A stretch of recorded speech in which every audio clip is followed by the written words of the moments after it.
Okay, there we go. Whoa. Recording in progress.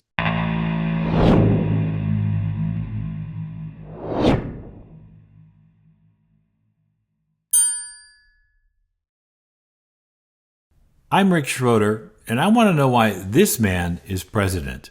They're eating the dogs, the people that came in. They're eating the cats. They're eating the pets of the people that live there.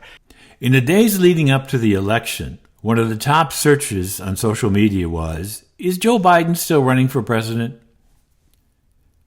Now, in my search for answers to the low information voter, I came across this. It's funny because in 2016, after Donald Trump got elected, I did a lot of hand wringing, trying to figure out, like, oh man, what do we do? How do we talk to these people? How do we win people over? And I had an underlying faith in the American electorate that after 2024, I just don't have anymore. This is not a country of critical thinkers. This is not a country that analyzes the evidence. This is not a country of reasonable people. It's just not. And it's not necessarily that I believe the people who say things like, look, if you voted for a fascist based off of the price of eggs, like, you're an evil person. I'm not sure that that's true. I think it's actually worse than that. I think that you're a useful idiot. I think you're probably as bad as anybody who in the 1930s were saying things like, well, look what Germany's done. Adolf Hitler's taken, all of the German people out of this horrible depression that they were in. He's gotten manufacturing back together. I think this guy's a great leader. And I think the mistake that I've made, and I think a lot of other people on the left have made, is thinking that we can talk our way out of this problem, because I don't think there's any way that that's going to happen. That's Brendon Lemon, a stand-up comedian who's performed in comedy clubs across America and in Paris, which is in France, for those of you who don't know. And I caught up with him in Brooklyn, New York, which is in America, for those of you who are wondering. And I hope you'll enjoy our conversation. I think my feelings, what prompted me to make that post were basically that I kind of felt like in the last 8 years, and really even I would say going back to almost the Bush era, it felt like there was a fight going on for like America's soul. And the thing that has been devastating about the MAGA Trump era is that there's a level of bad faith that it feels like a lot of, not all, but a lot of right wing, Trump supporting conservatives, even I don't even know if you can apply the word conservatives to them necessarily, but MAGA people have engaged in that feels it feels bad faith. It feels soulless in a way. It feels like power might makes right. And the thing that is very painful, and I think that really I felt when this election, I mean, Trump didn't just win this election. Trump like won this election with a capital W. Like, and I think witnessing that and watching it, I think something switched inside of me where I went, oh, this wasn't the country that I thought it was actually. Like, this wasn't, if you are raised on, I grew up in the Midwest, and I grew up in Metro Detroit, and I was raised on in the late 80s, early 90s. And I was raised on, I think, a real, heartland America civic religion almost. Like, my grandfather was a veteran from the Korean War, and we had a lot of veterans in my family, particularly Air Force, but also Army. I had a lot of friends in high school who joined the military and fought in Iraq or Afghanistan. And something I seriously considered doing.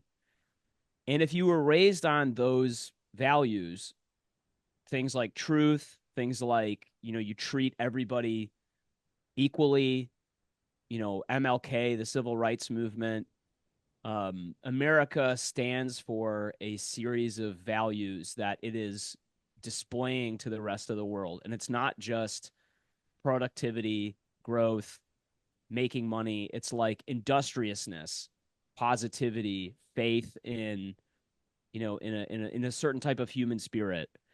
And the thing that has been so critically gutting about this last election has been watching a candidate that represents almost the opposite of those things just continue to get more and more popular. And that, I think, is what really was painful about witnessing that election. Yeah, for me, the painful thing was watching people. I don't know your age, but I'm assuming you're much younger than me. But yeah, the younger Gen Zs totally checked out of this thing, and then maybe kind of checked in at the last second and go, "Oh, is Biden still president?" And the low information voters astounded me. The people that hadn't seen 4 years of his first presidency and the 4 years following that, all the nonsense that was being spewed by this man. Um, I think I wrote you the other day. He came out and he said the windmills in Palm Springs are all rusting and falling down. And I don't know if you've ever gone to Palm Springs, California, or any of these places where you have long-term windmills standing. They're a disaster. They're rusting, rotting, closed, falling down. This is as you enter Palm Springs. Yeah, And what? immediately on social media, somebody goes, "Is that true? Are the palm?" And everybody's going, "What? No, come on." No, it represents. So there's a deep divorce between. This is what's been concerning to me, and I think this represents a kind of macro trend that Trump is a symptom of, which is that there is a divorce between modern values and postmodern values. And Trump is, it's weird because a lot of his people will say things like, you know, these postmodernists, and then by MAGA people referring to postmodernists, they typically mean leftists or like liberals or whatever, the Marxist, communist, socialist, whatever they're talking about, these postmodernists. But Trump is actually a very postmodern president because he doesn't have a concern for the truth. It doesn't matter. Like whatever is, and that's what I said in that video, which is the truth is whatever is politically useful and advantageous. It's whatever I can say that will cause more people to believe in me. There's a subreddit. I'm not sure if you're familiar with Reddit as a platform. It's a website. People aggregate their interests into what are known as subreddits. And there's a subreddit for everything. There's subreddits for soccer, football, cars, whatever. One of them is called Leopards Ate My Face. Leopards Ate My Face. And it's a subreddit dedicated to people who say one thing and then really believe it. Like, we should defund the fire department. And then when their house burns down, they're like, well, how come? Where's the fire department at? And you're like, you guys are so. And Leopards Ate My Face has been going nuts since the election, because there are people who are posting things like, well, wait a minute. I didn't know Donald Trump wanted to get rid of, like, deport my family. And you're like, he said this, pardon my French, he said this shit.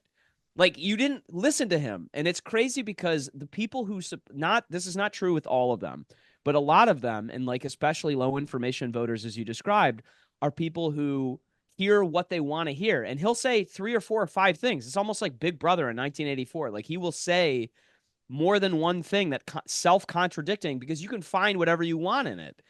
And in that environment, he's promising things that he can't deliver on, won't deliver on, probably doesn't even intend on delivering on, some of them. But you can read something good in it for yourself. And because you don't care about the facts, he doesn't care about the facts, you're not going to go research any of this stuff. It's very weird because the United States was built on a modernity, modernist view of the world, which is that things are true. They exist outside of you. Like Immanuel Kant, there's a nominal universe that we can interact with and get to understand. And a lot of the United States government, and I was taught this in high school in my civics class, is almost a system, a process for recognizing truth and interacting with reality and running that experiment so that we can try to figure out what's the best thing for the most people, mostly. And he represents a complete break with that. And it's really depressing because I don't know what to do. Like, a lot of people have because people have responded to that TikTok, just like you have, people have been like, well, what do we do about it? I don't know. I'm really not sure. Okay, you well, can you just answered my next question. So yeah, yeah, yeah. I, I don't mean to be. I was gonna say I don't mean to be depressing, but like when you read people like the closest approximation I have to understanding the situation comes from Richard Hofstadter's The Paranoid Style in American Politics, which was written back in the '60s.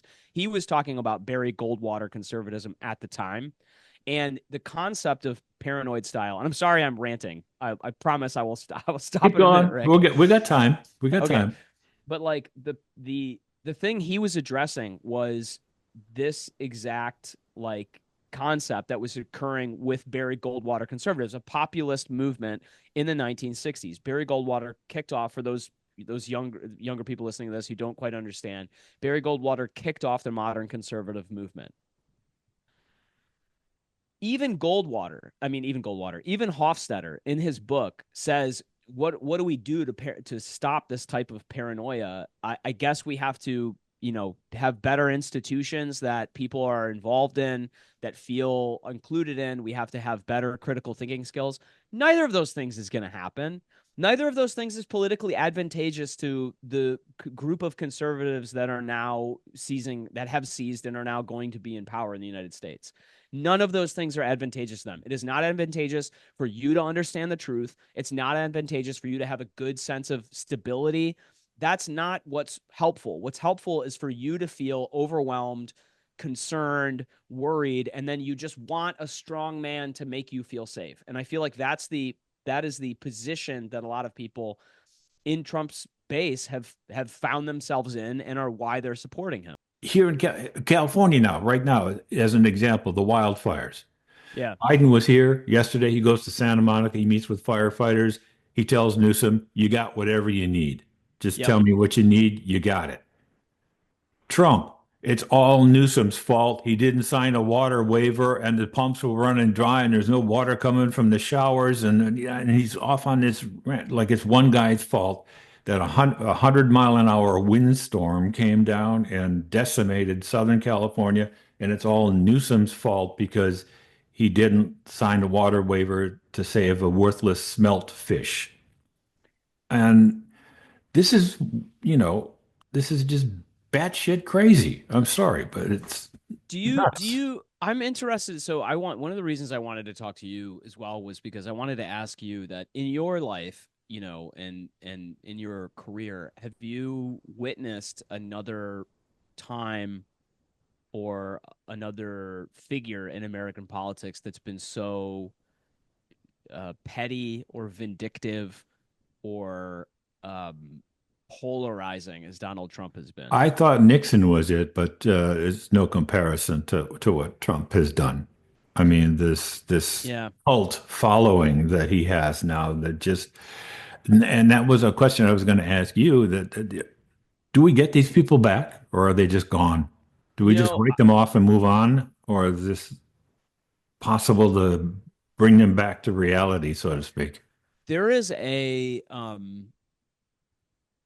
I don't think you're going to like my answer. I think that there's a before I answer that question, I think that what we have to understand about Trump as a figure and about his followers in their relationship to him is that Trump is a libidinous figure. That I think that, and by that I mean he has a kind of energy. There's a libido. There is a, not necessarily a sexual libido, but like there's a life force energy. There's a libidinous process that moves through him.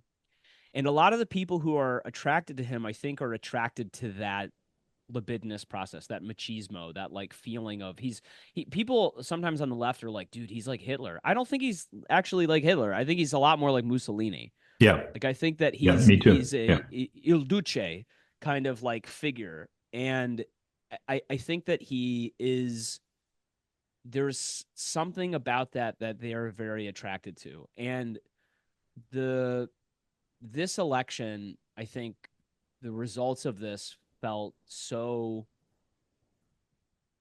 gutting to see, because I think that it indicated to me that like, oh no, there's a core of people who are completely lost to this.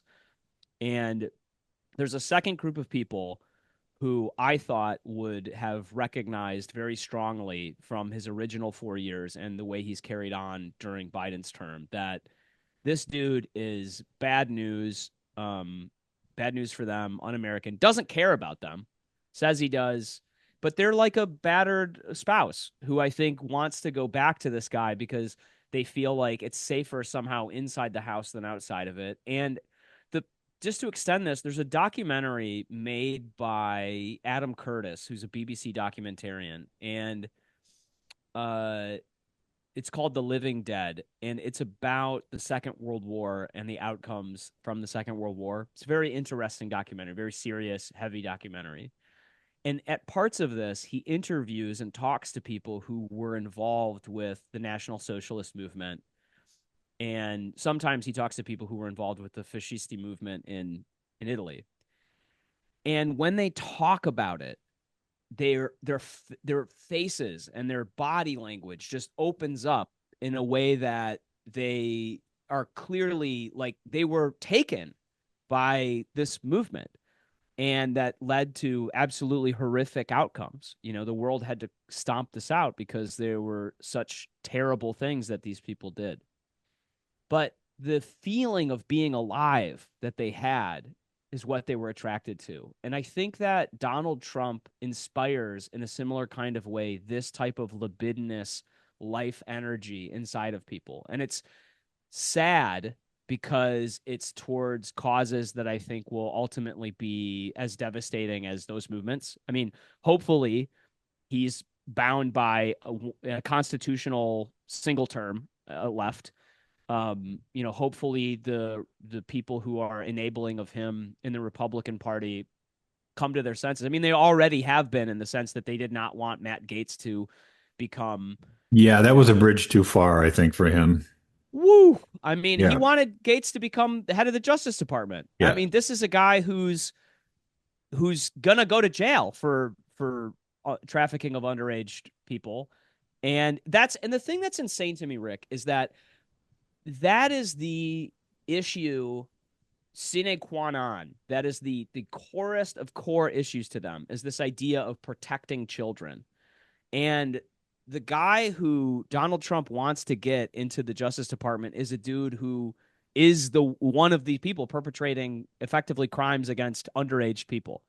And the idea that they can't see through that is what is so bonkers to me. They're really taken in Well, I by think C-SPAN's numbers are going to go through the roof when the confirmation hearings begin for all of his appointments. I mean, Hegseth, Bondi, all these others, Kash Patel is just going to be nuts what the stuff they're going to drag out and throw in front of him in these hearings will be mind-boggling.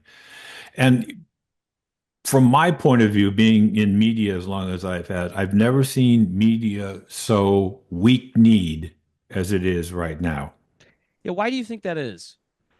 because he sells.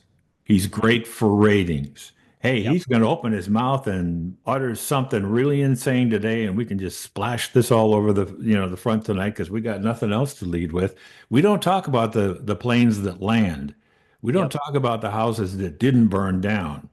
We Yeah. talk about the guy that comes out there and he's the and what I have been infuriated by in my profession, and I've seen it happen more and more and more.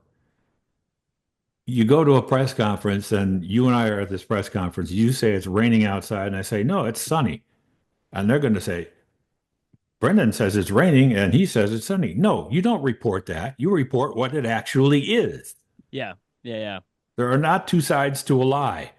You tell me what it is. It's sunny outside, so that's, question answered. But they don't. They just take this handout, package it up, and throw it out there.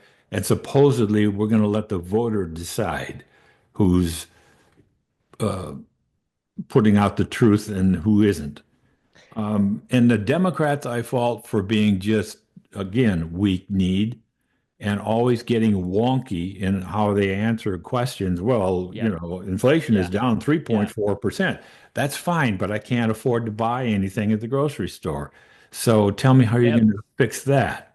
I couldn't agree with that more. I think that I think the Democrats are incapable I mean, there is some truth to the idea that the Democratic Party has become a elitist party of people who are effectively white collar college graduates who can tell you, yeah, well, I've read all the literature and and this is I think a fault that came out of the Obama era where Obama has a very elitist feel to him, where he's like, I went to Harvard and I was the editor of the Harvard Law Review, and I'm a lawyer, and he can explain things that I think to the right feels condescending. Like when he went in to admonish black men for not voting for Kamala, this is the kind of thing that I'm talking about, which is like, Yeah. there is a very strange feeling of like he's cut from a different cloth than the rest of us. And I think that, the thing that Trump, what did Sam Harris call Trump? He's gross Jesus. Like people who feel like life has, shit on them, or that they're not a part of the American experience anymore, that there's not a part of people that this country that cares about them, And I think weirdly it's see themselves reflected in him. Yeah, and it's a lot of people who are wishful thinking. Here's a guy from a reality show. He's going to make, and I'm going to be rich and I'm going to hit the lottery one of these days and I'll be up there with Elon Musk partying it's a fantasy. It's a fantasy playing out in these people's minds that they're going to get a taste of this and they're not. Yep. Elon Musk Yeah. is going to run around. He's the one to watch because I don't know how Trump tactfully pushes him aside if he goes overboard on something and Trump's trying to, tone him down, I think owes Trump owes him way too much, and there might be some things that are borderline illegal that he did during the campaign that he can hold over Trump's head. Well, I just to extrapolate on that, like a lot of the people, Trump has a cabal of billionaires and sycophantic power desirers. I don't know how else to describe them, who want access not just to him but to power. And I think that people can see, because Trump responds so well to flattery, that they have a pathway to getting it through him. Yeah. But the thing that's weird is that none of his supporters, they see this as a somehow of a benefit, which is very bizarre when, like, when you're talking about, this is why I don't fully understand it, is because when you're talking about Democrats or elitists, they're his supporters will be like, well, that's George Soros, and that's the Obamas and the Clintons, and that's those are all of those evil billionaires, but not our billionaires, not our Elon Musks and our, whatever. There's something about it that feels extremely like I can't understand why one of these groups of people is good and the other is bad. Like, I don't think, even Mark Cuban came out and supported Kamala. And I remember listening to an interview with him on Sam Harris and thinking, I don't know why this doesn't feel like a good thing to be banging the drum. And that's why I think that the Democrats are fundamentally incapable of understanding the moment, is because I think it's very clear, Luigi Mangione allegedly shot the CEO of United Healthcare, and I think that while you can't condone any type of act like that, what that revealed as a peek behind the one-way mirror was that the American electorate is united against the idea of a overarching superimposition from this class of outright rich bourgeoisie that wants to fundamentally deprive us of things like healthcare, which this country can afford. And it feels like the Democrats continue to misapprehend this moment over and over again, like fumbling a football. And it's really weird to me, because it feels like that was so available, but instead of putting messages like, hey, we're going to give you healthcare, and we mean it, they're getting Liz Cheney and Mark Cuban and Republicans up in front of the Democratic National Convention. It was a weird type of celebration of, like, we believe we're right, rather than we need to win over people who disagree with us. in this country. And I think that that's been a strange change because it feels like the Democrats have not figured out how to do this since the Obama coalition, which has fallen apart. Something that I want that I remind. So just to go back to one point you made, you said I think it's a certain amount of racism. Trump won the Hispanic vote. So, and I'm not saying that there isn't an internalized potential racism within that community. Who knows? I'm not a member of it. I don't know. But it does show that there is a breakdown of what I think Democrats thought was an original coalition that continued to persist, and it doesn't anymore. What astounds me, and this is shifting topic here, but what astounds me in all seven of the so-called swing states, Trump won. Yeah. But every down ballot race was won by a Democrat. Yep. That, explain that one to me. Yeah, I don't understand that one either, right? It's odd because I think that a lot of people didn't like well, first of all, I'm not sure that all the people who voted for Trump as president continued to vote down ballot. I wouldn't be surprised if a lot of them didn't. But I also don't really get it. I think that there's a certain amount of trust in local or state government that they don't have in the federal government in a way. That's like we just don't want. And I don't know. I mean, I really wish. I mean, if some of what I'm doing, and I talked about this in that TikTok, and then in some following, social media clips that I also posted, is like I've just been reading a lot since the election ended. Just a whole lot, a lot of about the American electorate, a lot about history, a lot about sociology, psychology, economics, a lot of reading about just trying to understand like what happened and what is the present moment that we're in. And I think that, Trump has a certain type of, like I said, libidinal grasp on people's minds. And I think that a lot of them feel that they were better off when he was president. And I think that they want a return to whatever it was he was doing to help improve their lived experiences. And I think that again, like the Democrats at the national level really fumbled that message, which was Yeah. and you said it yourself, like when you said if you say to Kamala Harris, hey, like I'm having difficulty paying my bills. Like, I don't know if I can have a family. Like millions of millennials, people my age I don't have kids, and millions of people my age don't have kids. I would like to have a family, but as you can see from the background of this, this apartment, I can't afford one. You can Like, use the paint for crying out loud. yeah, I got barely afford fixing this Yeah. apartment up, A man. 5-gallon drum of paint from Home Depot. Yeah. Yeah. And I think that if your response to those people is like, well, the economy is actually doing the best, like we've had the best recovery. You're like, well, people don't like somebody said to FDR during the Great Depression, people don't eat in quarters. People eat every day. So like if you're talking to people who can't afford their lives and about how like, well, things are actually recovering, like they don't care. Yeah, Like, and I always correct my reporters that work for me and things when they talk about and they get wonky and bogged down in numbers and statistics and this and that. And I mean, nobody can retain all that, and nobody cares about all that. Tell me that gas is going to be a 2 gallons or $2 a gallon cheaper, then you got my attention. Or bread and eggs are going down or whatever the thing is now, but they don't talk in realistic human terms. I mean, yeah, my dad was a Democrat growing up because he was a union guy. yeah, And back in the day, the unions ruled. yeah, If the union struck, they all struck and they got what they wanted and moved on.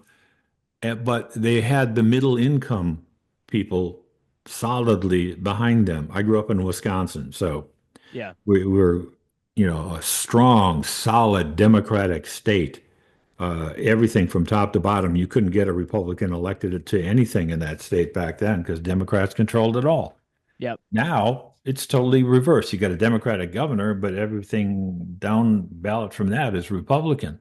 And I sense that this all started to really change back during the Reagan era with Newt Gingrich and the Contract for America. And yeah, that whole thing started back then. Yep. He came in with this scorched earth, take no prisoners policy that he was, they were just going to steamroll the Democrats. Yep. And that's this whole thing now. You hear that, oh, we're owning the libs and we fooled them. And I'm beginning to think that the only way out of this is that, like Bannon says, you let everything crash and then you figure out, oh, this isn't what I voted for. And yeah, and the Democrats keep getting put in this position of they're like the guy who sweeps up after the elephant in the parade, Yep. and they got to come in and clean it up, and so And forth. then everybody doesn't want to vote for them because they're covered in shit. Right? Like yeah, you that's smell bad. I don't it's want. it is such a good analogy. Would Bill Clinton said it at the DNC, which is that statistics show that Democrats economy does better under the Democrats. We could have to keep coming in and cleaning up a Republican problem. Yeah, I'm in agreement with this, and it's just there is not, like you said, low information voters. The game is so strange because you have to craft a message that resonates with these people, but a lot of American identities are based aspirationally. That, like, a lot of people I think they are temporarily embarrassed millionaires who want to, we're going to live the good life too.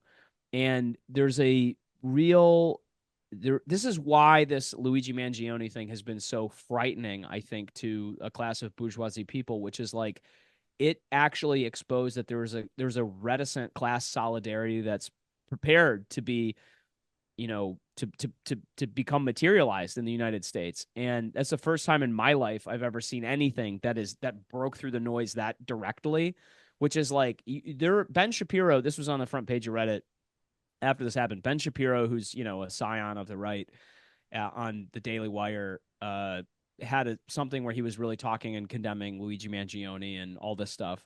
And all the comments are his listeners going, "You're wrong, Ben. Like, we disagree with you on this point. Like, we do not like insurance companies, bro." Like, there is a latent class solidarity. The problem is that the Democrats just can't seem to understand it, and they're incapable of doing it because a lot of their donors are major, bourgeoisie people as well, and so there's no place for a lot of this to go. And I think that what Donald Trump was able to capitalize on is a feeling by many people in the American electorate that he's not a representative of the billionaire class of elitists, even though he is obviously that. He's a wolf in sheep's clothing, basically. and this is what astounds me too, that we're feeling sorry for billionaires. Right? They're just not rich enough yet. We have to make them richer. Elon has to be a trillionaire. That's the next level. I mean, maybe if we just maybe our lives could improve if we just cut taxes for the rich again.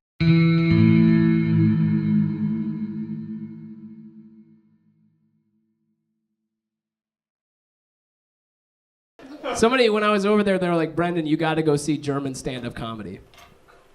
What? There's Germans with a sense of humor? Like, let's start there. The second thing that totally blew my mind is, like, I couldn't even imagine what a German person telling the simplest joke would even look like. Why did the chicken cross the road? They'd be like, "So, there is a foul. And he is attempting to traverse the Autobahn. Then there's a second man, and he says to the first man, 'But for what reason?' For what reason is this game bird attempting to cross the road?" And then the first man responds, "Very easy, my friend, the other side is Poland!"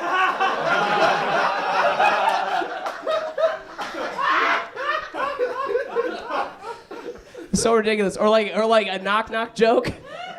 The guy'd be like, "Yeah, there's a man, he's in a room, and there's a rapping on the door."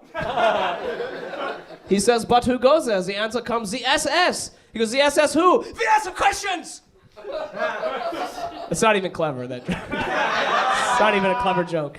You live in Brooklyn, obviously. We touched on that part. And comedian by profession now, or?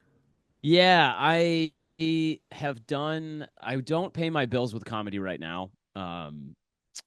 More's the pity. I do comedy most nights. I mean, like many nights of the week, I go out. I used to run and operate a comedy club here in New York, but I've been doing comedy since I was about 14. So I've literally been doing it for like 24 years. I started doing improv in high school. I had two uncles who were stand-up comedians, and ever since I was a little kid, like that's all I wanted to do. I just loved the idea that like there was somebody whose job, I was like, hold on a second. There's somebody whose job is to get up on stage and just make people laugh. Like, why would you do, I don't understand why you would do anything else. Like, that seems like the greatest thing you could possibly do. So it was funny because I was like a 5-year-old or a 6-year-old, and people would be like, what do you want to be when you grow up? And they expect you to say, like, I want to be an astronaut, or I want to be a doctor or a veterinarian or something. And I was like, I want to be a stand-up comedian. People were like, wait, what? Like, it was so, it was just so strange, like to have the kid in like the early 90s saying that to people. But I just love doing it. I think I'm always going to do it. I have paid my bills doing comedy at different points in my life, but right now, went to clown school over the summer, which is true, and then came back to the States. And I was like, I think I could probably use the steady income of a day job at the moment. So I actually also have a day job. Is there much of a calling now for clowns? Well, I mean, in Washington perhaps, but Yeah, right. Aside from Congress, yeah, good question. It's funny because clown is actually becoming. This is some deep comedy, deep cut in the comedy world stuff, but the clown is actually becoming really popular again. It's not, you're not seeing people who are dressing up as like a party clown or as like I've got makeup on and I'm doing goofy clown and things, the red but nose and all of that. So yeah, no, you're not really seeing that's as much of that, but the concept of clown, which is trying to get into a relationship with the audience, play a game with them, figure out a game with them, and then just truly be like off the wall and really goofy and go, in many crazy directions to get them to laugh. That as a discipline is becoming more and more popular. That there's a lot of really popular clowns who are starting to become like Sacha Baron Cohen is the best example. I went to the same clown school that he went to. Zach Zucker, same thing. Courtney Peruso out in LA. She's like, becoming very, very popular. There's a number of them that Natalie Palamides, like a lot of these people who are using that as a theatrical discipline to become very creative and create things that are sort of outside of the realm of traditional like improv or sketch or stand up. It's something else, and what it is falling under the umbrella of clown. That's all for this edition. Next time, we're going to catch up with a former colleague of mine who quit her job and decided to travel the world. And I'm so jealous. I'm Rick Schroeder. Thanks for listening to my podcast.